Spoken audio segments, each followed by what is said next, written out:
আসসালামু আলাইকুম প্রিয় দেশবাসী। আমরা সবাই রংপুরের শহীদ আবু সাঈদের কথা জানি, যিনি এই যে চলমান গণ অভ্যুত্থান ২০২৪, যেটাকে অনেকেই বলছেন যে এটা হচ্ছে বাংলাদেশের ইতিহাসের সবচেয়ে বড় একটা গণ অভ্যুত্থান।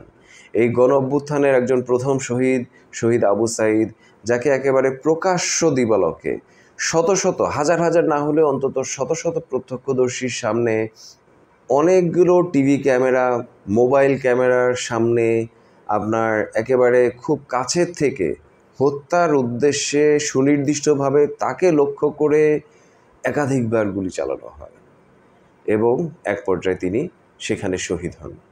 এই শহীদ আবু সাঈদের যে হত্যাকাণ্ড, এই হত্যাকাণ্ডের ঘটনা সরাসরি প্রত্যক্ষদর্শী আছেন অনেকেই, কয়েকশো অন্তত, এবং ভিডিওর মারফত সারা পৃথিবীর কয়েকশো কোটি মানুষ আসলে এই হত্যাকাণ্ডটা দেখেছেন।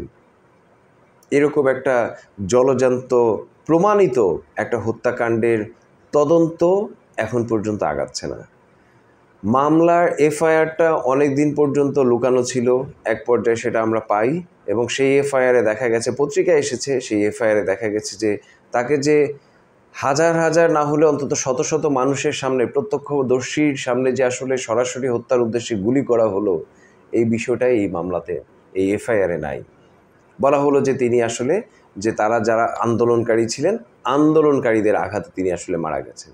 এরকম একটা নির্লজ্জ মিথ্যা দিয়ে আসলে যে এফআইআরটা তৈরি করা হয়েছে এবং এই মামলার তদন্ত চলছে না, আগাচ্ছে না। প্রমাণিতভাবে যিনি আসলে ওই হত্যাকাণ্ডটা ঘটিয়েছেন, সেই এসআই, তাকে এখন পর্যন্ত গ্রেফতার করা হয়নি। এমনকি তিনি কোথায় আছেন কোনো কিছু আসলে কেউ জানে না। তো মনে হতে পারে রংপুরের পুলিশ কি আসলে কোনো কাজের না, তারা কোনো কাজ করছেন না, তারা কি করছেন? না, তারা আসলে খুবই কর্মঠ, তারা অনেক কাজ করছেন। কি কাজ করছেন?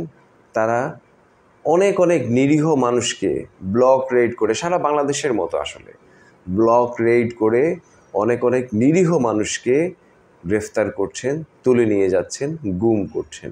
তেমনই একজন জুলুমের শিকার, অন্যায় গ্রেফতারের শিকার, মিথ্যা মামলার শিকার একজন কনক রহমানের কথা এখন বলবো। কনক রহমান রাষ্ট্র সংস্কার আন্দোলনের যে রংপুর জেলা কমিটি, সেটার দপ্তর সমন্বয়কের দায়িত্ব পালন করছেন। কিন্তু এটাই ওনার আসলে একমাত্র পরিচয় না। তিনি একজন বীর মুক্তিযোদ্ধার, একজন খুবই সম্মানিত বীর মুক্তিযোদ্ধার, একজন খুবই দায়িত্বশীল, দায়িত্ববান একজন ছেলে।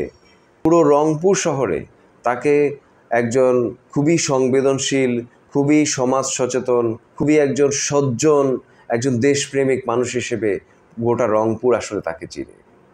এরকম একজন মানুষকে একটা মিথ্যা মামলায় বলা হলো যে তিনি 16 তারিখে যে ভিসির বাসভবনে যে ভাঙচুর হয়, যে গাড়ি পোড়ানো হয়, সেই ভাঙচুর এবং গাড়ি পোড়ানো, সেটার সঙ্গে নাকি তিনি জড়িত ছিলেন। এই যে গাড়ি পোড়ানো, এই যে বিভিন্ন যে স্থাপনা পোড়ানো বা ভাঙচুরের যে গল্পগুলো সরকার প্রতিষ্ঠা করার চেষ্টা করেছিল, সাম্প্রতিক সময়ে আমরা আসলে বিভিন্ন প্রমাণ পাচ্ছি যে এগুলোর পেছনে আসলে কারা। আমরা দেখেছি যে মেট্রো রেল ধ্বংসের পেছনে আসলে আওয়ামী লীগেরই একজন পরিবহন ব্যবসায়ী যুক্ত। আমরা দেখেছি যে বিটিভিতে যে একটা ধ্বংসযজ্ঞ চলেছে, সেই ধ্বংসযজ্ঞের পেছনে বিটিভিরই উচ্চপদস্থ কিছু কর্মকর্তা আসলে যুক্ত। আমরা আওয়ামী লীগেরদের কাছেই শুনেছি যে গোয়েন্দা তথ্য ছিল এই ধরনের হামলা, এই ধরনের নাশকতার কথা, কিন্তু এরপরেও এই গুরুত্বপূর্ণ স্থাপনাগুলোর কোনো একটার নিরাপত্তার কোনো ব্যবস্থাই আসলে নেওয়া হয়নি।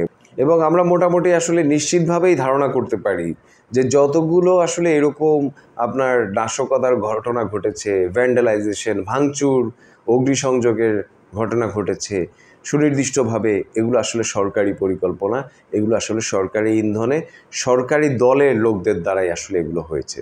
চিটাঙে বিআরটিসির বাসে আগুন দেওয়ার জন্য সরকারি দলেরই একজন নেতা কাউকে ভাড়া করেছিলেন এবং সেই খবরও আমরা আসলে পত্রিকায় দেখেছি। তো আমরা পত্রিকায় যাই দেখি না কেন, আমরা যাই আসলে জানি না কেন, যাই আমরা আসলে শুনি না কেন, সরকারের যে বিভিন্ন লাঠিয়াল বাহিনী, পুলিশ, তারা কিন্তু ঠিকই আপনার এই নিরীহ, এই যে খুবই সজ্জন, খুবই যে দেশপ্রেমিক, খুবই যে আসলে সমাজ সচেতন যে ব্যক্তিরা আছেন তাদেরকে আসলে রাতের বেলায় তুলে নিয়ে যাচ্ছেন, কাউকে কাউকে গুম করছেন, কাউকে কাউকে কয়েকদিন গুমে রেখে তারপরে জেলে নিচ্ছেন, বিভিন্ন রকমের অমানবিক অমানসিক নির্যাতন করছেন। এই জিনিসগুলো আজকে আমাদের সামনে খুব দিবালোকের মতো আসলে সুস্পষ্ট। কনক রহমানের আরেকটু পরিচয় দেই। তিনি অনেক দিন ধরেই রংপুরের একজন সমাজ নেতা। তিনি রংপুরের এমন কোনো আপনার সামাজিক কর্মসূচি নাই যেটাতে আসলে তিনি কোনো না কোনোভাবে ইনভলভ ছিলেন না। তিনি ব্যক্তিগত জীবনে একজন মোবাইল মেকানিক, পরিবারের একমাত্র কর্মক্ষম ব্যক্তি। তার উপার্জনেই তার যে বৃদ্ধ যে মুক্তিযোদ্ধা বাবা, তার আসলে ওষুধের খরচ, তার যে 2টা শিশু সন্তান আছে, তাদের খাবারের খরচ, পুরো পরিবারের খরচ আসলে এই কনক সাহেবের উপার্জনেই চলে। এই কনক রহমানকে 29 তারিখ রাতে, গভীর রাতে পুলিশ তুলে নিয়ে যায় এবং 30 তারিখে তাকে এই ভিসি সাহেবের যে বাংলো, যে বাড়ি এবং তার যে গাড়ি, এগুলো ভাঙচুর এবং পোড়ানোর মামলায় তাকে অভিযুক্ত করে তাকে জেলে পাঠায়। কথা হচ্ছে, এখানেই কি আসলে সব শেষ? কনকরা কি দমে যাবে? কনকরা কি এরপর থেকে রাষ্ট্র নিয়ে, সমাজ নিয়ে ভাবা বন্ধ করে দিবে?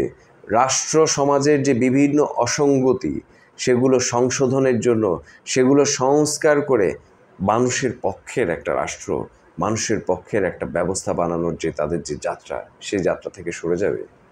I bet not. এই গণ অভ্যুত্থান 2024 এটা ব্যর্থ হতে পারে না। এই কনক রহমানরা তারা কেউ আসলে দমে যাওয়ার পাত্র না। বরঞ্চ এই রাষ্ট্র, এই সরকার যত তাদের উপর আসলে জুলুম করবে, তত তারা আরও বেশি শক্তিশালী হবে, তত তারা আসলে আরও বেশি প্রত্যয়ী হবে এবং তত তারা আরও বেশি শুদ্ধ হয়ে, আরও বেশি দৃঢ়তার সঙ্গে এই আন্দোলনকে সফলতার দিকে নিশ্চয়ই নিয়ে যাবে। বাংলাদেশকে তারা দ্বিতীয়বার অবশ্যই স্বাধীন করবে। এই আশা, এই কনফিডেন্স, এই ভরসা আমাদের আসলে প্রত্যেকটা কনক রহমানের উপর পুরোপুরি আছে। অবিলম্বে কনক রহমান সহ সকল রাজবন্দীর মুক্তি চাই, নিঃশর্ত সসম্মানে মুক্তি চাই। এটা যত দেরি করবে এই সরকারকে অবশ্যই তত বেশি মূল্য দিতে হবে। আবু সাঈদদের রক্ত বৃথা যাবে না, কনক রহমানরা ব্যর্থ হবে না। এই যে ছাত্র জনতার যে গণ অভ্যুত্থান, এটা সফল হবেই ইনশাআল্লাহ। সবাইকে ধন্যবাদ। আসসালামু আলাইকুম।